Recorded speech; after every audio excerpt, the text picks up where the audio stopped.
Hello friends, आज हम करेंगे जीके के महत्वपूर्ण प्रश्नों को हल।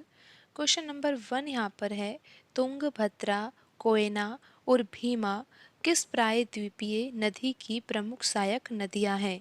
तुंगभद्रा, कोयना और भीमा किस प्रायद्वीपीय नदी की प्रमुख सहायक नदियाँ हैं? ऑप्शन 1 यहाँ पर है कृष्णा नदी, ऑप्शन 2 कावेरी नदी, ऑप्शन 3 गोदावरी नदी, ऑप्शन 4 नर्मदा नदी। तो यहाँ पर सही आंसर है ऑप्शन 1। कृष्णा नदी की सहायक नदियाँ कौन कौन सी है? तुंगभद्रा, कोयना और भीमा। तुंगभद्रा, कोयना और भीमा कृष्णा नदी की प्रमुख सहायक नदियाँ हैं। अब हम बढ़ते हैं अगले प्रश्न की ओर। अगला प्रश्न है यहाँ पर क्वेश्चन नंबर 2। प्रश्न में पूछा गया है कि वैदिक काल में दक्षिण शब्द का प्रयोग किसके लिए किया जाता था? वैदिक काल में तक्षण शब्द का प्रयोग किसके लिए किया जाता था? ऑप्शन 1 कुलप, ऑप्शन 2 रथकार, ऑप्शन 3 सेनानी, ऑप्शन 4 बढ़ई। तो यहाँ पर सही आंसर है ऑप्शन 4 बढ़ई। वैदिक काल में तक्षण शब्द का प्रयोग बढ़ई के लिए किया जाता था। अब हम बढ़ते हैं अगले प्रश्न की ओर। अगला प्रश्न है यहाँ पर क्वेश्चन नंबर 3। प्रश्न में पूछा गया है कि राज्यसभा में कितने सदस्यों से अधिक नहीं होना चाहिए? तो राज्यसभा में अधिकतम कितने सदस्य हो सकते हैं, ऐसा प्रश्न में पूछा गया है। तो राज्यसभा में अधिकतम सदस्य 250 हो सकते हैं। 250 में से 238 सदस्य निर्वाचित होंगे और 12 सदस्य राष्ट्रपति के द्वारा मनोनीत होंगे। तो अधिकतम जो सदस्य है राज्यसभा में वो कितने हो सकते हैं? 250 हो सकते हैं। 250 से अधिक सदस्य राज्यसभा में नहीं हो सकते हैं। तो यहाँ पर क्वेश्चन 3 में यही पूछा गया था कि राज्यसभा में कितने सदस्यों से अधिक नहीं होना चाहिए। तो यहाँ पर सही आंसर है ऑप्शन 3 250। राज्यसभा में 250 सदस्यों से अधिक नहीं होना चाहिए। अब हम बढ़ते हैं अगले प्रश्न की ओर। अगला प्रश्न है यहाँ पर क्वेश्चन नंबर 4। प्रश्न में पूछा गया है, भारतीय संविधान के अनुसार निम्नलिखित में से कौन सा एक स्वतंत्र संवैधानिक निकाय नहीं है?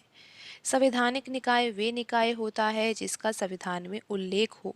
हमें यहाँ पर प्रश्न में ये बताना है कि भारतीय संविधान के अनुसार निम्नलिखित में से कौन सा एक स्वतंत्र संवैधानिक निकाय नहीं है, यानी कि जिसका संविधान में उल्लेख नहीं है। संवैधानिक निकाय यानी कि जिसका संविधान में उल्लेख है, लेकिन यहाँ पर हमें ये बताना है कि किस आयोग का उल्लेख संविधान में नहीं है। तो यहाँ पर लिखा हुआ है ऑप्शन 1 में संघ लोक सेवा आयोग यूपीएससी, ऑप्शन 2 में लिखा हुआ है राज्य लोक सेवा आयोग आरपीएससी, ऑप्शन 3 यहाँ पर है नीति आयोग और ऑप्शन 4 यहाँ पर है निर्वाचन आयोग। तो यहाँ पर लिखा हुआ है ऑप्शन 3 में नीति आयोग।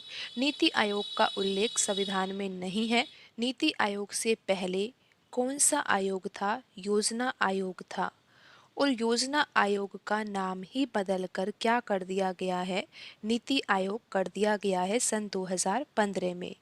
तो सन 2015 में जो नीति आयोग की स्थापना की गई है वो योजना आयोग के स्थान पर ही की गई है। तो यहाँ पर पूछा गया था कि स्वतंत्र संवैधानिक निकाय कौन सा नहीं है, तो ऑप्शन 3 यहाँ पर सही आंसर है नीति आयोग। अब हम बढ़ते हैं अगले प्रश्न की ओर।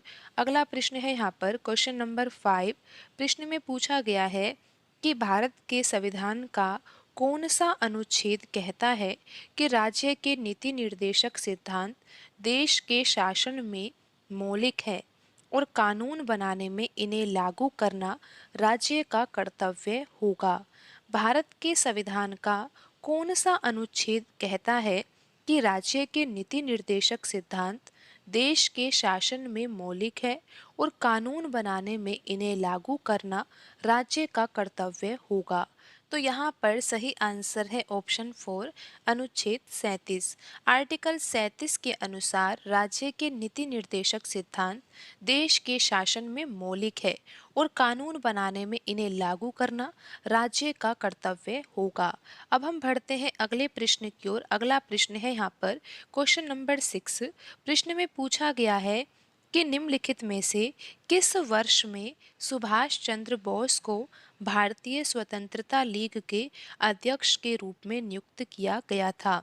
निम्नलिखित में से किस वर्ष में सुभाष चंद्र बोस को भारतीय स्वतंत्रता लीग के अध्यक्ष के रूप में नियुक्त किया गया था?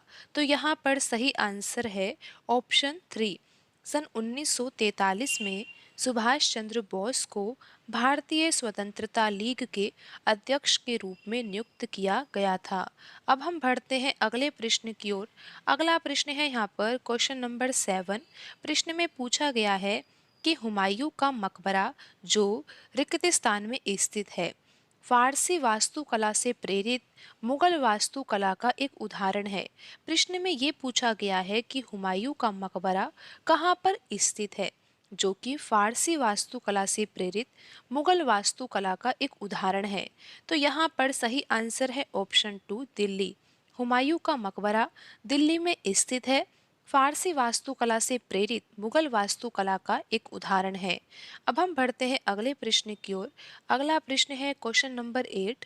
प्रश्न में पूछा गया है कि जनगणना 2011 के अनुसार निम्नलिखित में से किस राज्य में देश में अनुसूचित जनजाति जनसंख्या का प्रतिशत सबसे अधिक है? यहाँ पर ऑप्शन 1 है नागालैंड, ऑप्शन 2 है उत्तर प्रदेश, ऑप्शन 3 मिजोरम, ऑप्शन 4 मध्य प्रदेश। तो यहाँ पर सही आंसर है ऑप्शन 3 मिजोरम। 2011 की जनगणना के अनुसार मिजोरम राज्य में देश में अनुसूचित जनजाति जनसंख्या का प्रतिशत सबसे अधिक है। अब हम बढ़ते हैं अगले प्रश्न की ओर। अगला प्रश्न है यहाँ पर question number 9। Birsa Munda hockey stadium कहाँ स्थित है? बिरसा मुंडा हॉकी स्टेडियम कहाँ स्थित है? ऑप्शन 1 यहाँ पर है Chhattisgarh, option 2 Jharkhand, option 3 Odisha, option 4 Haryana. तो यहाँ पर सही आंसर है option 3 Odisha. Birsa Munda hockey stadium Odisha राज्य में स्थित है। अब हम बढ़ते हैं अगले प्रश्न की ओर। अगला प्रश्न है यहाँ पर क्वेश्चन नंबर 10। प्रश्न में पूछा गया है कि भारत के उपराष्ट्रपति का चुनाव एक निर्वाचक मंडल के द्वारा किया जाता है, जिसमें किसके सदस्य शामिल होते हैं? चुनाव एक निर्वाचक मंडल के द्वारा किया जाता है। अब प्रश्न में ये पूछा गया है कि इस निर्वाचक मंडल में किसके सदस्य शामिल होते हैं? तो यहाँ पर सही आंसर है ऑप्शन 3 संसद के दोनों सदन। भारत के उपराष्ट्रपति का चुनाव एक निर्वाचक मंडल के द्वारा किया जाता है, जिसमें संसद के दोनों सदन यानी कि लोकसभा और राज्यसभा के सदस्य शामिल होते हैं। तो आज की वीडियो में इतना ही। मिलते हैं अगली वीडियो में। धन्यवाद।